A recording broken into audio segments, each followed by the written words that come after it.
General Keith Kellogg was a national security advisor to President Trump and is the author of War by Other Means.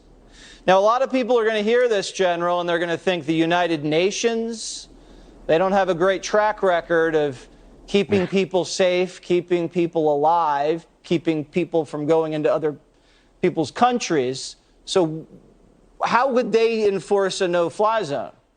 And is that a good idea? Well, yeah, Jesse, thanks for having me. Look, you're right. It's going to be a little bit of a stretch, but Zelensky asked for two things.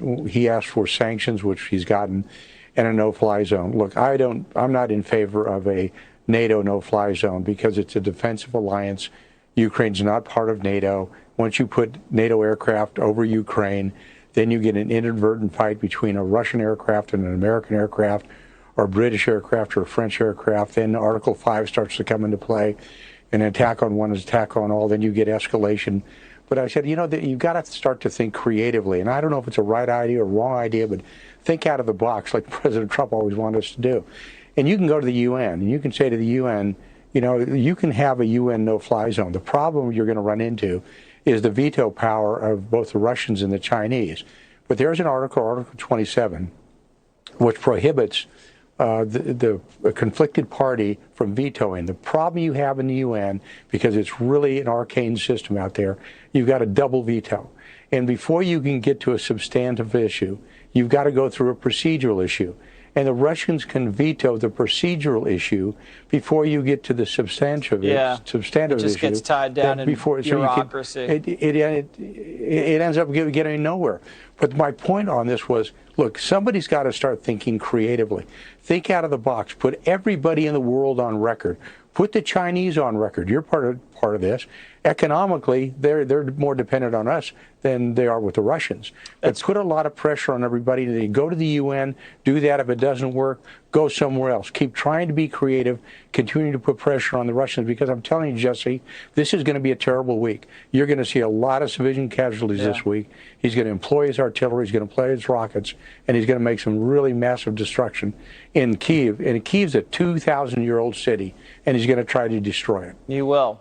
Dana Perino mentioned on the 5, remember the axiom, you're either with us or you're against us? We could do that with China and Russia. I mean, we do almost $500 billion in trade with the Chinese. They don't do near any of that with the Russians. We could either say, you want to bank with us, you want to bank in dollars and euros, or you can bank in the ruble.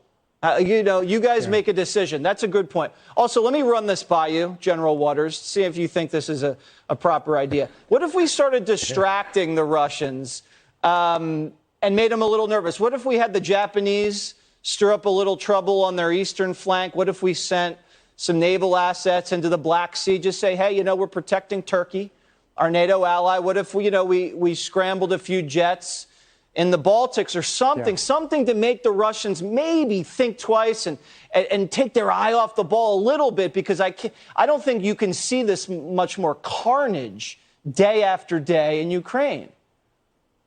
Yeah. Jesse, here's an example of what you could do. We've generally got between 5 and 6 ballistic missile submarines, the boomers, at sea at any one time. Flush the whole fleet.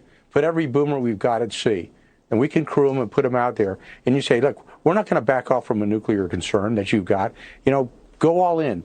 Bluff him. Let's see if he's really bluffing or not. And then his generals are going to be a little bit concerned, because you'll have Millie call Gerasimov. You'll have Lloyd Austin calling his counterpart Shogu and said, you guys really want to do this, but you've got to become creative, and you've got to put him on his back foot. You got to be creative. We're not being creative. We're ratcheting up sanctions, and we're just watching Ukraine turn into a morgue. And you can't just day after day watch that and expect things to change. We got to again, be more creative. And I like the idea with the subs. Keep them thinking, keep them on their toes. Thank you very much.